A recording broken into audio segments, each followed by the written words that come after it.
I'm Kat, and today I will be talking about big picture revision ideas. So, NaNoWriMo is over, and by now it's probably sunk in that you did it.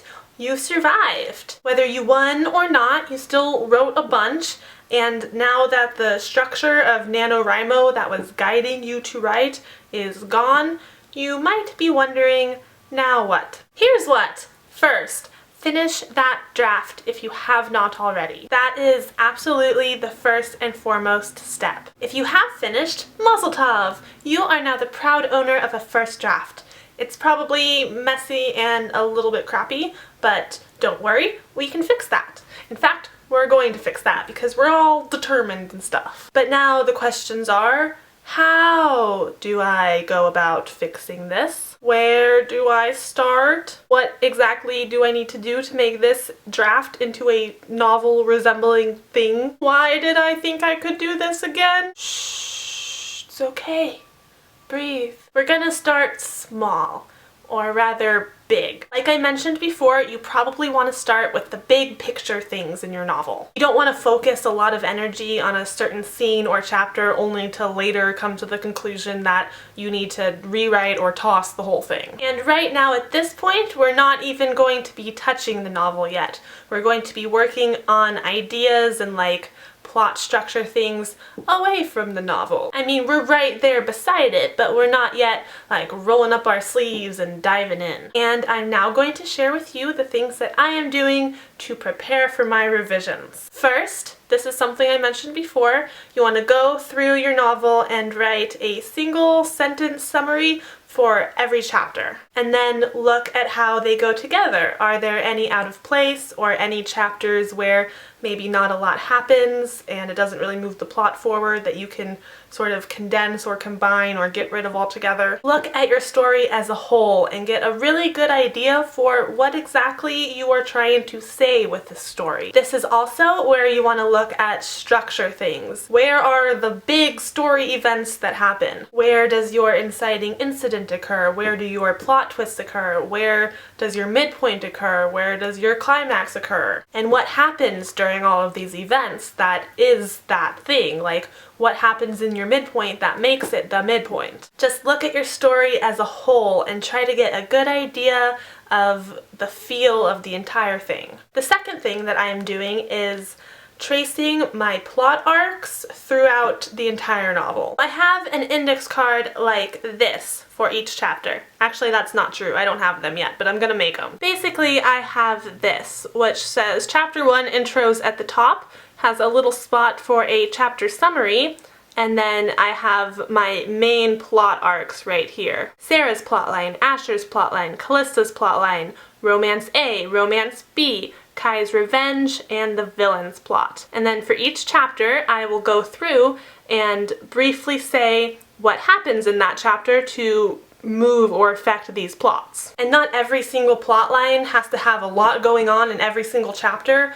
but if, for example, the villain's plotline on chapter 7 says not much happens here, chapter 8, not much happens here, chapter 9, not much happens here, then you might want to work on your plots a little bit. You might want more stuff to happen. Like if these are your main plot lines, then you want to make sure that at least every other chapter or so, something is happening to affect these plots. Depending on how long your chapters are, every single one doesn't have to be like filled with every plot line advancing, but you want to make sure that stuff is happening in each chapter.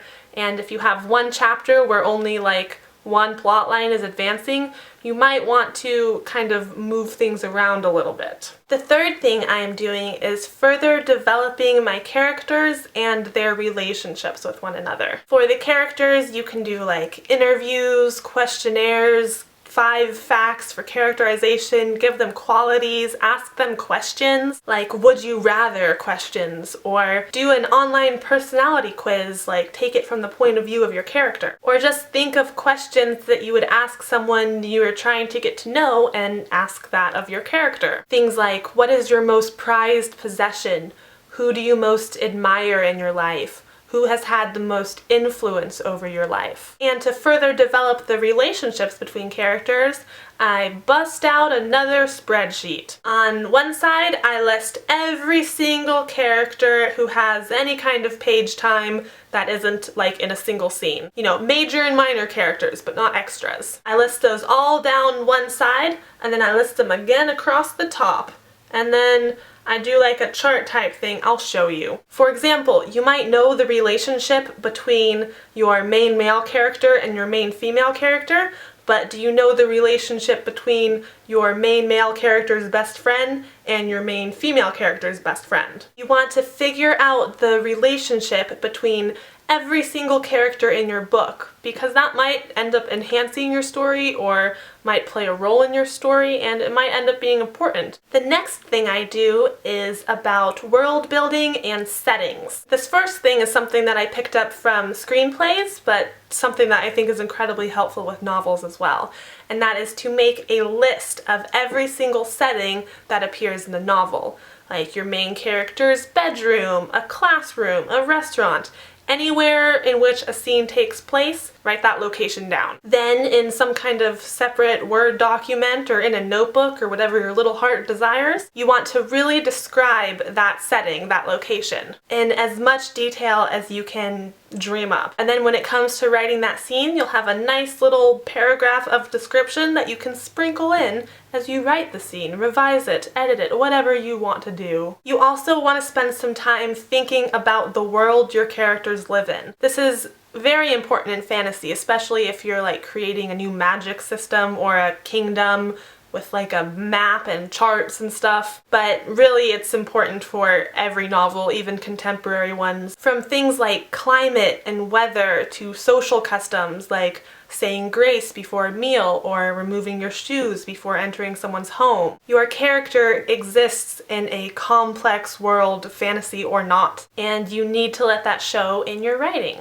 And lastly, you want to spend some time researching on your own. Google world building or story structure and do a little searching, because I could like throw a bunch of links and stuff at you, but the best way to retain information and really learn is to sift through it all yourself and kind of figure out what works for you and what might not. That being said, I do have some links to throw at you. First and foremost, once again, I would like to mention the NaNoWriMo forums. There's a whole new section that opened up titled December and Beyond. You can talk with other people about revisions and their revision plans. There's a section that you can find like manuscript exchanges and beta partners, beta readers, critique partners, whatever you wish to call it. Critique partners are vital. You cannot be the only person who reads your work.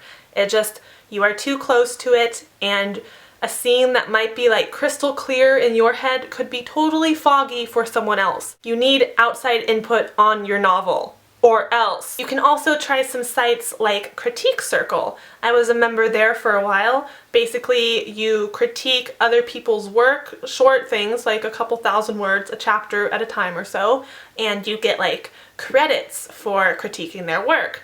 And then you can cash in these credits by submitting your own work and getting critiques in return. It's a big critiquing party. For story structure, I highly recommend a series here on YouTube by author Dan Wells. He does this great lecture on story structure that you should definitely check out if you're interested in that kind of thing. I've also included a couple of sites that talk about like screenplay structure, which isn't exactly the same as noveling, but the general principles and ideas are still good and worth a look. You can also check out my video on how I outline and structure my novels. If you are interested in that, you don't have to watch it, but just in case you do, there it is. And there is also kind of a cousin event to NaNoWriMo called, I don't know what it's called actually, but it's about restructuring your plot and redefining your plot arc for the novel you just wrote in November. I think there's going to be blog posts every day for the month of December with like things you can do and ideas and thoughts and whatnot. And for world building, I am linking this great site that has like heaps of questions about the world and politics of the world and food of the world and weather of the world. It's more aimed toward like fantasy world building, but it still is just lots and lots of questions that give you something to think about. You obviously don't need to be able to answer every single question. You're not like writing an encyclopedia about your book, but just thinking about them and kind of picking out the important ones will really help you a lot with developing your world. And finally, I personally have all of the Donald Maass books on like writing a novel. The books are wonderful, and at the end of each chapter there's like some exercises and activities that you can do and apply toward your novel. But maybe you don't want to buy these books, or you are broke and can't buy them. Fear not. For the low, low price of completely free, I have found a resource online where you can download a PDF file of all of these exercises. Now, it's not as good as the full book with like descriptions and explanations and analysis and whatnot, but for the low, low price of free, it's still a wonderful resource and you should definitely check that out. Alright, that is everything I have for you today. I hope your revision adventure is going well and maybe some of these suggestions will help you along the way. Good luck! Happy writing, and I will have the answer part of the question and answer video up in a couple days. Okay, that's everything. Goodbye!